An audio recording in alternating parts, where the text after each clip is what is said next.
¿Usted ha escuchado alguna vez el comportamiento de rebaño? ¿Ha escuchado acerca de esto? Sí. No la inmunidad de rebaño que hemos hablado durante la pandemia, el comportamiento de rebaño. ¿Qué es? Es un fenómeno en el cual el ser humano se ve urgido de imitar el comportamiento de las demás personas. Así, ese comportamiento sea incluso hasta ilógico en sí mismo. Por ejemplo, para darle un ejemplo, usted cuando ora, ¿cierra los ojos? Sí. ¿Por qué lo hace? Porque el otro lo hacía antes. ¿La Biblia dice que tenemos que cerrar nuestros ojos? No, No. ¿Pero por qué lo cerramos? porque mi papá y mamá lo hacían. Porque todo el mundo que vemos que ora, cierra los ojos. Eso es comportamiento de rebaño. Hacemos algo porque vemos que los demás no hacen. Hace un tiempo vi un documental bien interesante sobre el comportamiento de rebaño. En un consultorio médico hicieron un experimento. Estaban en la sala de espera y habían 5 personas. 3 de ellas eran parte del experimento, o sea, ellos eran infiltrados allí, y 2 de ellos eran personas que estaban esperando al médico, como cualquier otra persona. Resultó que cada cierto tiempo sonaba una campanita, ¡pling! Y cuando sonaba la campanita, los que eran del experimento se ponían de pie, y luego se sentaban, y los de los otros dos lo veían medio raro. ¿Qué es eso? Porque sonar la campanita y se pone de pie. Pero después de unas cuantas repeticiones, cuando volvió a sonar la campanita, los otros 2 también se pusieron de pie. Ellos habían comenzado a aprender un comportamiento de rebaño. Sucedió que luego sacaron a los 3 infiltrados, los sacaron de la sala de espera y los reemplazaron por 3 personas que no conocían nada del experimento, 3 pacientes más. Después de un tiempo, sonó la campanita y los 2 que ya habían aprendido el comportamiento de rebaño se pusieron de pie, y después de algunas repeticiones, los otros 3 también se ponían de pie. En otras palabras, todo el grupo aprendió que había que ponerse de pie cuando sonaba la campanita. ¿Por qué razón? Simplemente porque como humanos estamos condicionados a tratar de imitar lo que los demás hacen. Eso es el comportamiento de rebaño. En cierta manera es ventajoso, nos ayuda a comportarnos como una sociedad, pero en muchas maneras puede ser una gran desventaja. Hoy vamos a ver que seguir a la mayoría no necesariamente es lo mejor, no necesariamente es lo correcto. Hoy vamos a ver cómo el Señor Jesús nos advierte a través de esta parábola que hay cosas que la humanidad va a hacer, que la gran mayoría va a hacer, pero que nosotros no tenemos que imitar. La parábola que tenemos es muy conocida. Yo he dividido este mensaje en 5 secciones. La primera vamos a hablar sobre la semilla, y las otras 4 vamos a estar hablando sobre los 4 diferentes tipos de suelo. ¿Ok? Así que comencemos. El primer punto yo he llamado una palabra universal. Recordemos un poquito el contexto en que está escrita esta parábola. Recuerde que Jesús está a las orillas del mar de Galilea y se reúne alrededor de él una gran multitud, gente que viene de todo el lugar. Luego de que Jesús les cuenta la parábola, ¿alguien se acuerda dónde se va Jesús? La semana pasada lo vimos. Se va a una casa.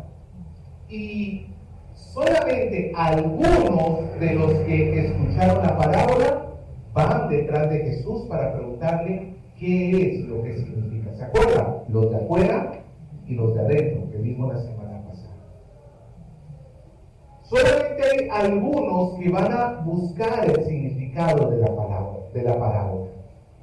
Ahora, la pregunta es, ¿por qué hay multitudes que escuchan a Jesús, pero luego muy pocos están dispuestos a ir y profundizar en lo que han escuchado? Porque como vimos la semana pasada, la parábola en sí mismo no tenía mucho sentido a menos de que supieras de qué se trata de lo que Jesús está hablando. Y la pregunta es, si habían personas de muchos lugares y había una gran multitud a tal punto que Jesús se tuvo que separar en una barca, ¿por qué luego cuando Él entra a la casa muy poca gente entra con Él? Imagínese el cortocircuito en los discípulos. Imagínate que tú fueras uno de esos que entra a la casa con Jesús. Afuera has estado con miles de personas, pero adentro solo espacio. ¿Por qué los demás no quieren seguir el camino que tú estás siguiendo? ¿Por qué Jesús, siendo quien es, parece no tener éxito como nosotros esperaríamos que tenga éxito? Esta parábola está diseñada para consolar el corazón de los creyentes al saber que han tomado la decisión correcta, pero también está diseñada para alertar a todo aquel que escucha la palabra, porque puede ser que se esté engañando a sí mismo. Cuando nosotros tenemos por delante una parábola, tenemos la invitación a leerla e inmediatamente pensar en nosotros. ¿Qué me dice esta palabra para mí? Pero nosotros no tenemos que pensar en nosotros mismos para entender una parábola. Tenemos que pensar en la audiencia original. ¿Qué significó esta parábola para ellos? ¿Quién es la audiencia original? ¿Quiénes escucharon por primera vez esta parábola? ¿Alguien sabe? Lo acabamos de decir. ¿Con quién estaba Jesús en el mar de Galilea? Sus discípulos. ¿Discípulos? ¿Pero eran solamente sus discípulos? Había multitudes, había gente, como ya lo vimos en el capítulo 3, versículos 7 y 8, había gente de Judea, de Jerusalén, de Idumea, del otro lado del Jordán, de los alrededores de Tiro. En otras palabras, había una colección de gente de todo lado. Pero no todos estaban allí por las razones correctas. Algunos venían porque querían que Jesús sanara a un familiar o lo liberara. Algunos quizás venían por curiosidad al escuchar de este hombre fabuloso. Otros posiblemente venían como los fariseos y los escribas tratando de cazar palabras que después pudieran utilizar en contra de Jesús. Y luego tenemos a los discípulos que ellos sí quieren escuchar lo que el Señor tiene que decir. Y nosotros tenemos que tener en cuenta estos grupos de personas para entender qué significó para ellos la parábola del sembrador. Porque esta parábola va a explicarle a los discípulos por qué la gente reacciona como reacciona. Hay unos que se acercan un poquito, saborean y luego se van. ¿Tú has visto un niño cuando hace eso? ¿Qué tienes ahí? Se acerca un poquito, lo prueba, no me gustó. Y se va. Otros que de frente rechazan. También hay niños así, ¿no es cierto? ¿Quieres? Salen corriendo, no quieren nada. Pero hay otros que más bien se acercan y quieren más. Quieren conocer más. La parábola del sembrador, entonces, está diseñada para que estas personas puedan entender por qué sucede lo que sucede cuando la palabra de Dios se expone. ¿Alguna vez tú exponiendo la palabra de Dios, la gente no ha reaccionado como tú esperabas? De repente le testificaste a una persona y de repente yo me acuerdo una vez cuando yo recién me había convertido, estaba en la parada de buses esperando el bus y de repente se me acercó uno de estos chicos drogaditos, ¿no es cierto? Que van pidiéndote una moneda, tú sabes para qué es, ¿no es cierto? Entonces, pues yo lo senté a mi lado y le comencé a conversar de Cristo y yo estaba hasta llorando, testificándole de cuánto Cristo lo ama. Y cuando le dije, ¿quieres aceptar a Cristo como tu Señor y Salvador? Y se fue, y me dejó así nomás. Yo hubiera querido que esa persona se convirtiera, pero no lo hizo. ¿Por qué la gente reacciona así? Esta parábola nos va a enseñar el porqué. Primero comencemos viendo la semilla. La semilla es la palabra. Jesús lo dijo en el versículo 14. El sembrador es el que siembra la palabra. En la parábola lo que representa la semilla es la palabra. Jesús utilizó una ilustración muy cotidiana para ellos en aquel tiempo, un hombre que sale a sembrar. Nosotros en nuestro entorno citadino no tenemos el placer de ver agricultores todos los días. Me imagino, hermana Milagros, que está en Trujillo por allá, va a ser más fácil. Allá en Chiclayo también me imagino que se ven agricultores muy fácilmente. Acá en la ciudad es mucho más difícil.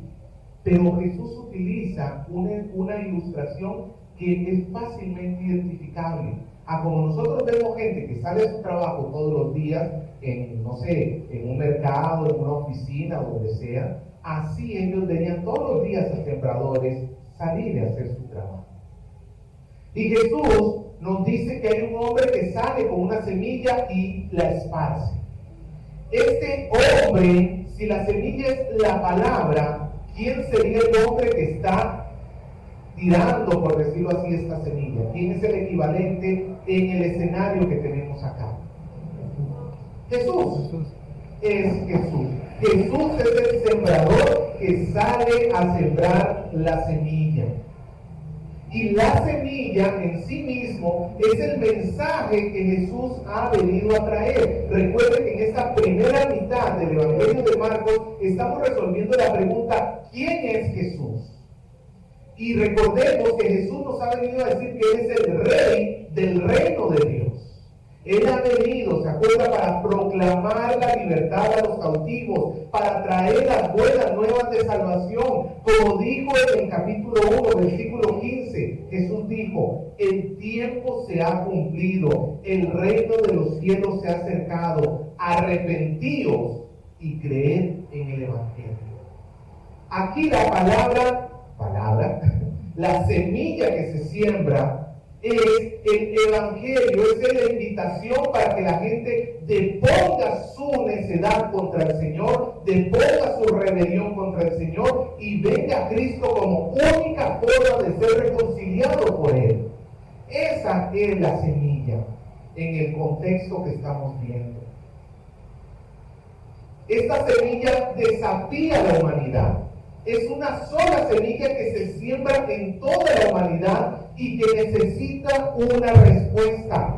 Todos, de una u otra manera, vamos a responder ante esta semilla. Por extensión, el sembrador va a ser todo aquel que lleve la palabra de Dios. Aquí en el contexto inmediato es Jesús. Pero el día de mañana que tú estés compartiendo de Cristo con un amigo o familiar, en ese caso, ¿quién sería el sembrador? Nosotros. Pues tú, que estás compartiendo de Cristo. Por extensión, el sembrador es todo aquel que lleva la palabra. Pero, nuevamente, la humanidad, tu amigo, tu familiar, va a tener que responder, y vamos a ver 4 tipos de respuesta que hay frente al Evangelio. Comenzamos con el primer tipo de corazón, que sería nuestro segundo punto. Yo lo he titulado corazones insensibles, sin rastros de fe. Vamos a ver primero la parábola y luego la explicación de la parábola en estos 4 tipos de terreno. Leamos versículo 4.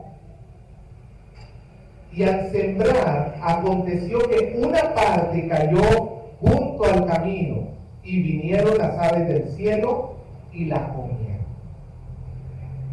Si tú has ido a un parque, posiblemente has visto que hay zonas por donde no han hecho vereda, pero que la gente comienza a pasar porque es más práctico. En casi todos los parques usted logra ver eso. ¿Cómo tú identificas un lugar donde la gente ha estado pasando y pasando y pasando? La hierba está muerta. Toda la hierba se mueve en esa zona y la tierra se comprime por el mismo paso de la gente. De esta misma manera sucedía en aquellos tiempos. Cuando estaban los sembradíos, los caminos no iban afuera o sea, hoy en día nosotros tendríamos un camino y tendríamos sembradío para un lado y sembradío para otro lado. En aquel tiempo los judíos tenían por costumbre que los caminos atravesaban los sembradíos. Entonces, al atravesar los sembradíos es normal que cuando el sembrador esté tirando la semilla, una parte de esta semilla quede en este terreno que está duro. La semilla, ¿qué necesita para crecer? Necesita entrar a la tierra, necesita profundidad. Pero este terreno, ¿cómo está? Duro. Y al no poder entrar la semilla a la tierra, simplemente queda en la superficie y vienen las aves, se la comen felices.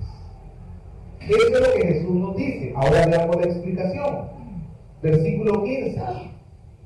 Estos son los de junto al camino, en quienes se siembra la palabra, pero después que la oyen, enseguida viene Satanás y la quita, y quita la palabra que se sembró en sus corazones.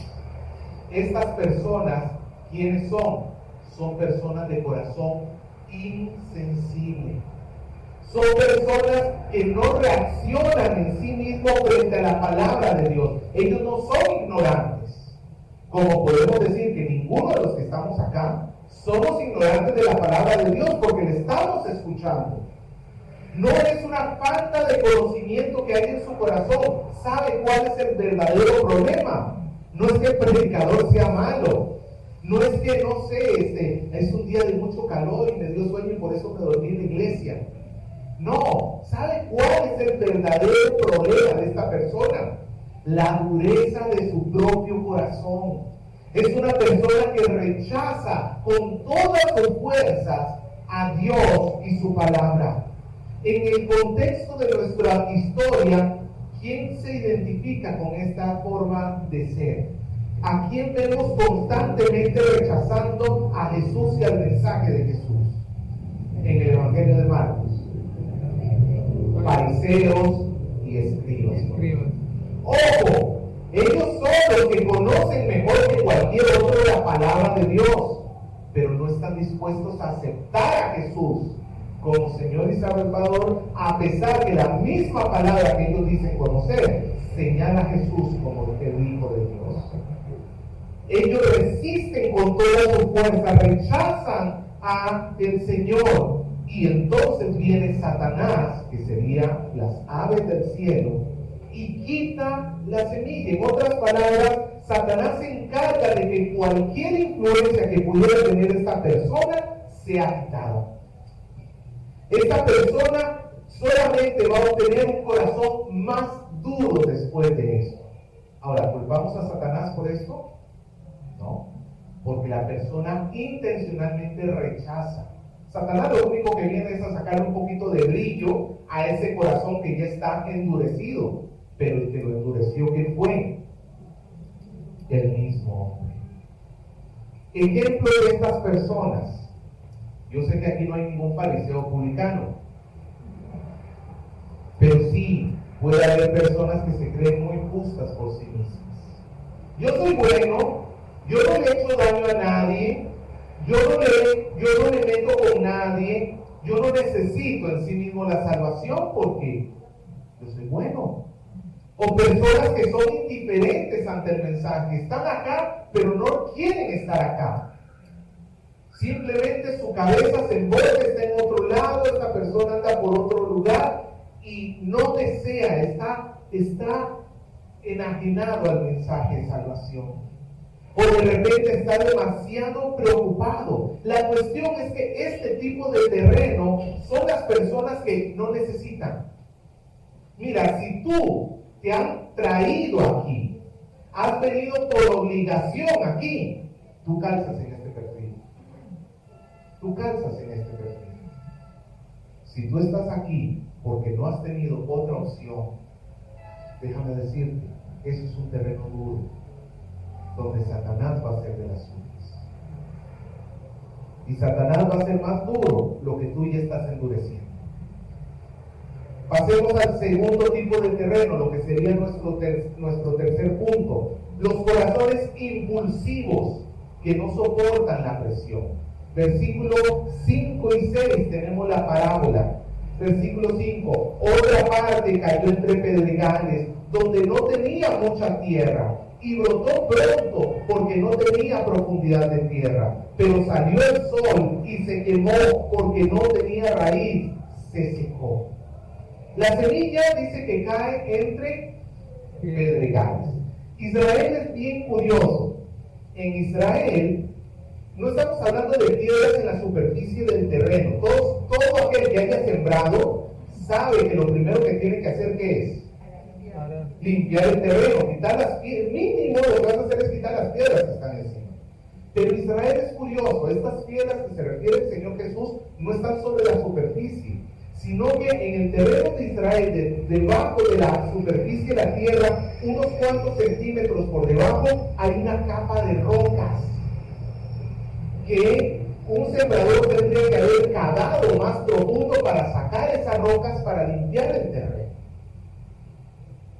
Es más, algún rabino dijo que seguramente cuando Dios estaba creando el mundo, un ángel venía cargando un montón de rocas y se tropezó sobre Israel. Por eso hay un montón de rocas en Israel, decía este rabino.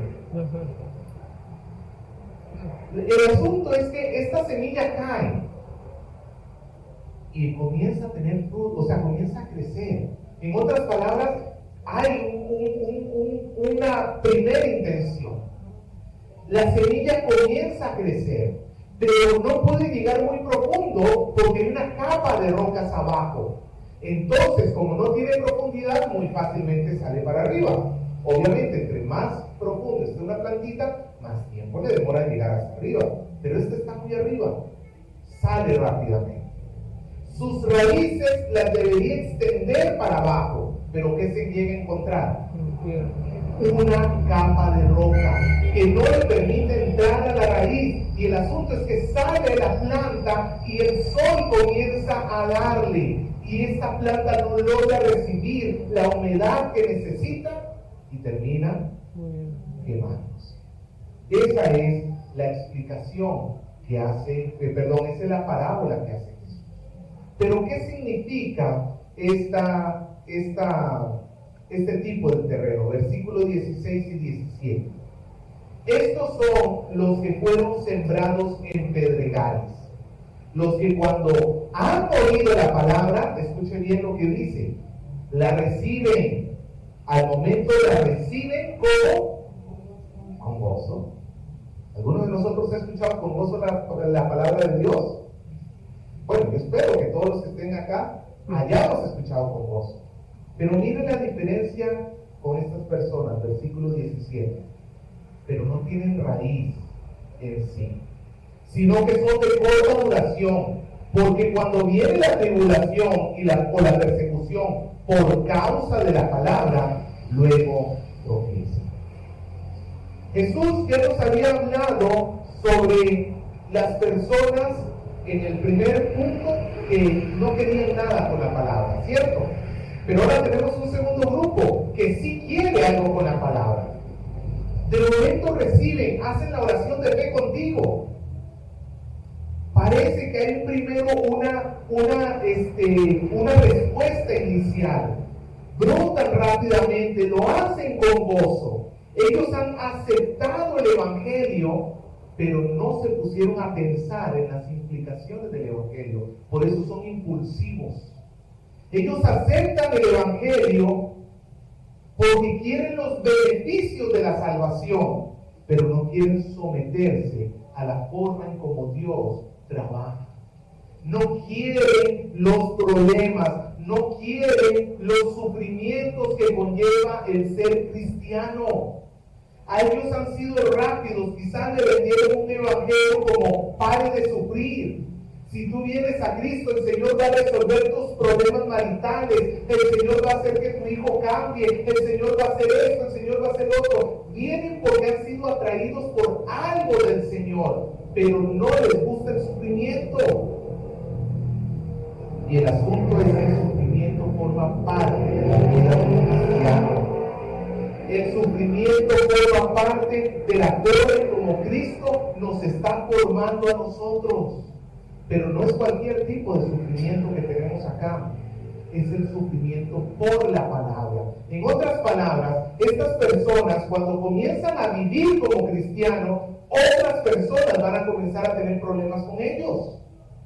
Y ellos van a preferir dejar a Cristo con tal de no sufrir por causa de la palabra. ¿Alguna vez te han hecho bullying por ser cristiano? ¿Alguna vez se han burlado de ti? ¿Alguna vez te han amenazado con despedirte porque ya no quieres robar? Porque ahora eres cristiano. ¿Alguna vez de verdad has sufrido algo, una pérdida importante, por querer mantenerte al costado de Cristo? Así te cueste lo que te cueste el trabajo, te cueste, no sé, hasta tu propia vida. O tú eres de los que apenas comienzan a callarme, dejo a Cristo para congraciarme con los que me están callando. Me río de los chistes vulgares de mis amigos, porque pues no quiero que me vean como un bicho raro. Permito que mi jefe me utilice para yo hacer cosas que sé que están mal, porque no quiero que me despidan. Es este tipo de personas las que tenemos acá. Personas que cuando comienzan a sufrir por causa de Cristo, dejan. Ellos quieren una vida cómoda. Ellos quieren cristianismo sin sufrimiento. Pero déjame decirte algo, lo vemos en la misma imagen de nuestro Señor Jesús. El camino a la gloria de Jesús primero tuvo que pasar por una cruz. No hay gloria sin cruz. Estos cristianos quieren gloria, pero no quieren cruz. No conocen verdaderamente al Señor. Quieren guardar las apariencias, no quieren problemas con el mundo. Ahora que estamos viviendo en esta época donde el movimiento homosexual nos va a hacer un terrible bullying, hasta incluso a niveles legales, va a ser más fácil callarse que tener que ganar semejante problema. Ten cuidado, porque ese es este tipo de terreno. Aquel que no quiere caer mal por defender lo que el Señor ha dicho. Cuarto punto, tercer tipo de terreno, los corazones insatisfechos. Dios no los sacia. Versículo 7. Otra parte cayó entre espinos y los espinos,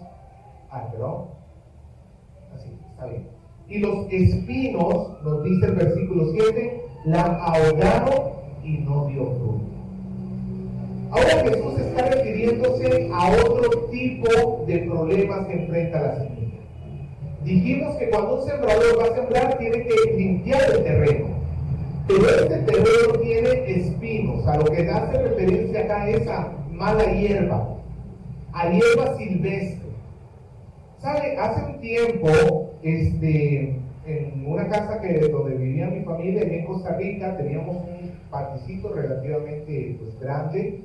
Y cuando nos mudamos, mis papás mandaron a sembrar gras. Para los que están en el extranjero, bueno, Costa Rica es zacate, no sé en otros países, pero bueno, el gras lo sembró y mis papás escogieron un gras muy fino, dentro de las posibilidades que teníamos, pero era finito. Y ese gras, cuando tú lo veías, se veía así planito, lo más bonito, no crecía muy rápido, pero estaba allí. Con el pasar del tiempo, no sé si me imagino, las aves vienen y cuando hacen sus necesidades botan semillitas, y me imagino que por ahí venían semillas de gras silvestre.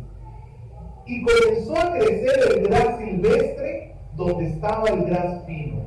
Pero el gras silvestre crecía mucho más rápido que el pino y terminaba absorbiendo todo lo que el gras fino necesitaba. Se tomaba todo el agua, le tapaba el sol, a tal punto que si no se controlaba, el gras fino terminaba muerto y lo único que quedaba era gras silvestre. Es lo que Jesús está diciéndonos acá. Una situación así, la semilla cae y hay espinos que crecen más rápido, que chupan todo lo que necesita la semilla, y a pesar de que brota, termina muriendo. Ahora, ¿quiénes son estas personas? Veamos en la explicación del versículo 18 y 19. Estos son los que fueron sembrados entre espinos, los que oyen la palabra. Miren que es otro grupo que la oye. El primer grupo no escuchó, el segundo grupo sí escuchó, pero piedra, y el tercer grupo sí escucha también, pero, versículo 19, los afanes de este siglo, y el engaño de las riquezas, y las codicias de otras cosas, entran y ahogan la palabra, y la hacen infructuosa. Estas personas tienen un acercamiento, parece que vamos bien. Estas personas también reciben a Jesús, por decirlo así. La palabra debería volverse en su corazón su tesoro. Dios debería hacer en el corazón de esta persona su mayor anhelo, su mayor delicia. Como diría Pablo en Filipenses capítulo 3, 8, todo lo tengo por basura con tal de ganar a Cristo. Esta persona, su mayor deleite debió haber sido el Señor, y todos los planes de su vida debió haberse organizado en torno a su nuevo amor, a su nuevo gran amor que es el Señor. Pero el problema es que en realidad no es un terreno limpio, es un terreno que está lleno de codicias y ambiciones. Esta persona tiene los afanes de este siglo, o literalmente se puede traducir como las distracciones de este mundo. En otras palabras, esta persona lo que le preocupa son las cosas temporales de este mundo, que no necesariamente son malas, pero que ocupan el lugar de Dios en su corazón. Esta persona conoce perfectamente el nombre de los 12 del equipo titular del fútbol peruano, pero no te puede decir los 12 apóstoles. Esta persona tiene un teléfono moderno y un plan nuevo, pero no puede gastar en comprarse un libro cristiano, menos una Biblia. Esta persona se ocupa de tener estudios en todas las áreas que pueda, pero en su área espiritual no le interesa para nada. Esta persona está dispuesta a ganar dinero y a acumular riquezas, y no importa si tiene que dejar de venir los domingos al culto. En otras palabras, esta persona, como bien lo dice Jesús, está engañado por las riquezas. Esta persona tiene un tesoro en su corazón, y ese tesoro no es Dios. Lo que de verdad le hace feliz a esta persona, ¿sabe lo que es? Las cosas materiales. Ahí está contento, ahí está feliz, a tal punto que a él no le importa perder a Dios, pero si llegase a perder su dinero, sus placeres, sus bienes, ahí sí estaría preocupado. No le interesa no venir a la iglesia, pero sí le interesaría que alguien le robe su cuenta bancaria. Esta persona no encuentra su satisfacción en Dios. Y sabe lo que son entonces esas espinas. Son los ídolos de su corazón. El dinero, el placer, el estatus, los ídolos de su corazón ahogan la semilla que llega a él. No está limpio, no puede rendirle adoración a Dios, porque tiene otro Dios a quien adorar. Esa es esta persona.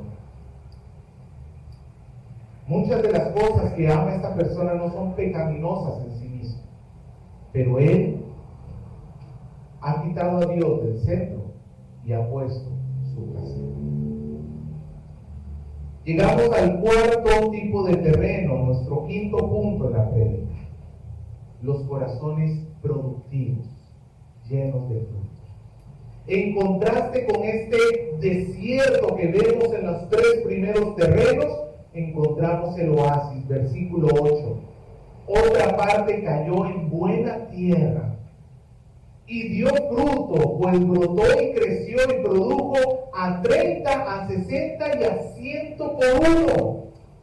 Jesús nos habla finalmente de la parte de la semilla que cae en buena tierra. ¿Por qué es buena? Porque no es como las tierras anteriores. La primera tierra que era dura, significa que la buena tierra no es dura. La segunda tierra, ¿cómo era? No tenía profundidad. Pedregosa, ¿no es cierto? Con piedras. La buena tierra no tiene esas piedras. La tercera mala tierra, ¿cómo era? Mala hierba. Los espinos. Esta buena tierra no tiene los espinos. En esta tierra la semilla es acogida, es recibida, la recibe y permite que crezca. Y Jesús, quizás para nosotros esto no suena mucho, pero ahorita lo voy a explicar. Jesús dice que es una cosecha al 30, al 60 y al 100 por uno. ¿Algunos de ustedes tienen experiencia en sembrado? ¿Sí? No, pero digo a nivel industrial, Galilea, no de los experimentos del colegio. A nivel industrial, cuando estamos hablando de sembradíos enteros. Obviamente, si tú llevas una semilla, no esperas que siembres una semilla y recojas una semilla. De la misma manera que, para ponerlo en términos actuales, si tú haces un trabajo que te cuesta a ti invertir 100 soles, no esperas recoger 100 soles. Nadie cambia pan por pan, diría mi suegra, ¿no es cierto? Obviamente, si tú siembras una semilla, esperas recoger más de la cuenta. En términos estadísticos, en aquel tiempo, lo normal sería que tú tengas una cosecha por cada semilla que siembras, 8 semillas, o sea, al 8 por 1. Ya con eso tenías una cosecha buena. Si era excepcional ese año, tú podías llegar a ganar un 10-1. O sea, siembras una semilla y recoges 10 semillas. Eso ya es un año como uno en cada generación. Ahora imagínense lo que retumbó en la cabeza de esta gente cuando tú tienes en la cabeza que lo normal sería un 8-1 o extremadamente bueno un 10-1 y Jesús te sale diciendo que esta semilla produce al 30, al 60 y aún al 100 por 1.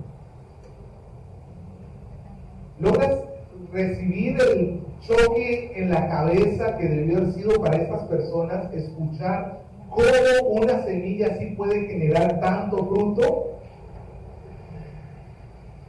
Veamos la explicación. La explicación es bastante sencilla.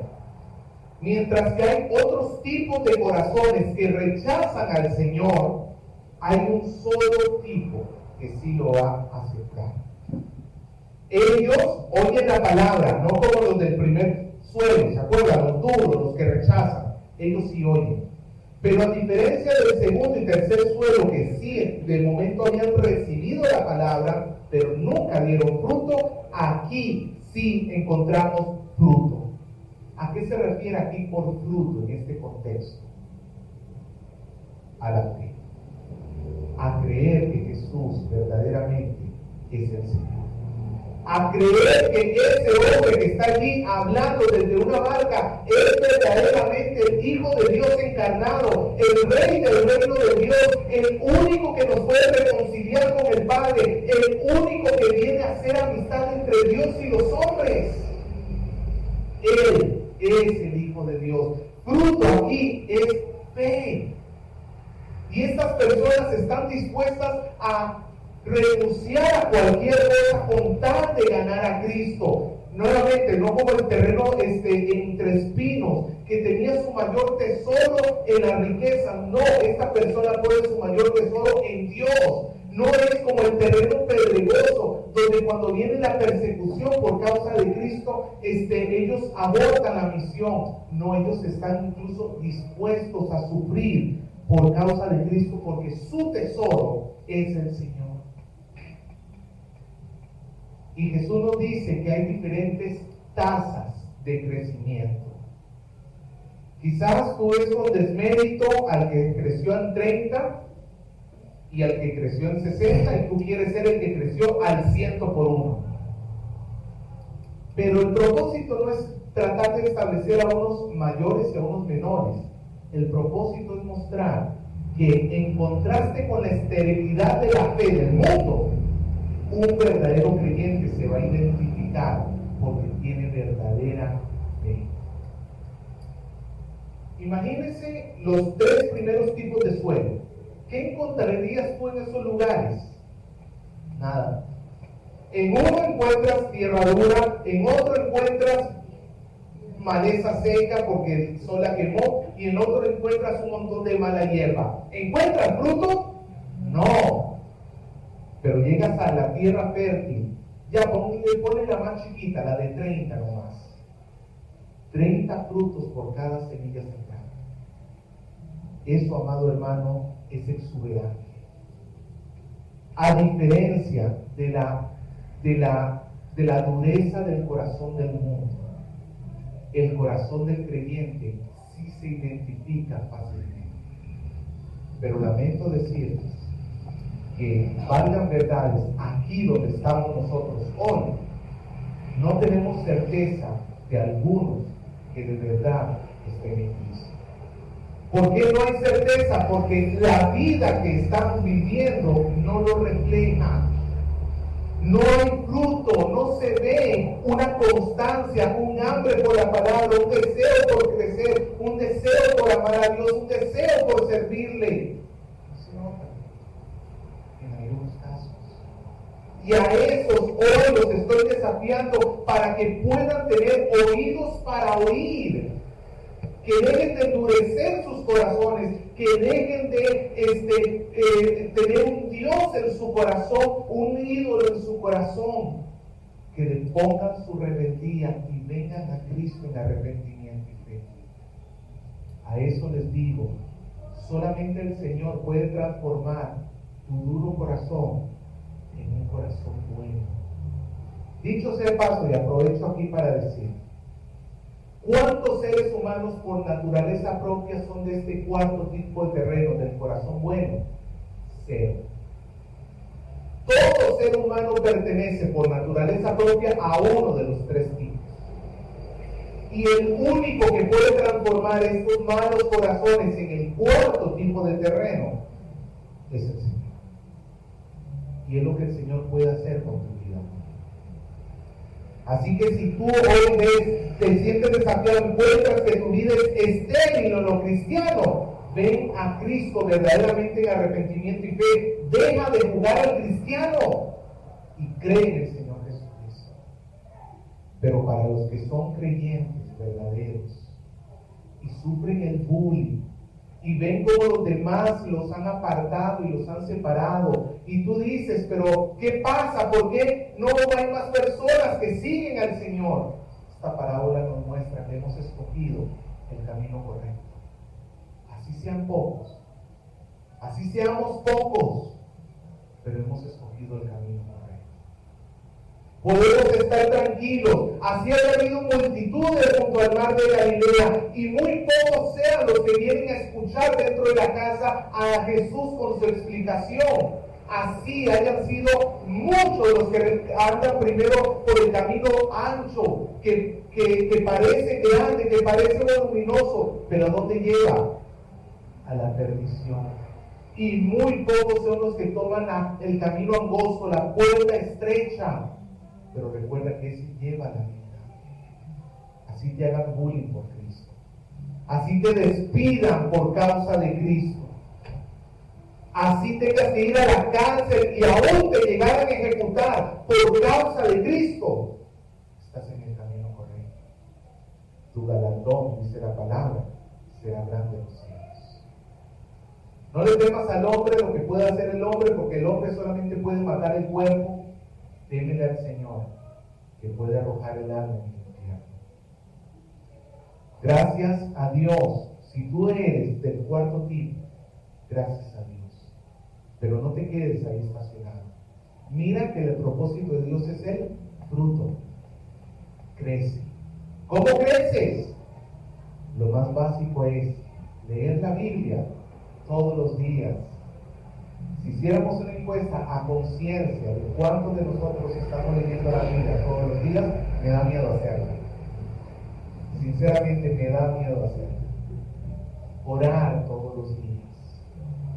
Asiste a tu casa de oración, busca pertenecer a una casa de oración, congrégate, sirve en la iglesia, testifica de Cristo a los que no le conocen. Todo es parte del fruto del Señor. Que el Señor nos haga una iglesia fructífera, amado hermano. Que el Señor nos haga iglesia de tierra fértil, donde el Espíritu produzca siempre vida y no que seamos un montón de engañados. Eso es lo que espero del Señor.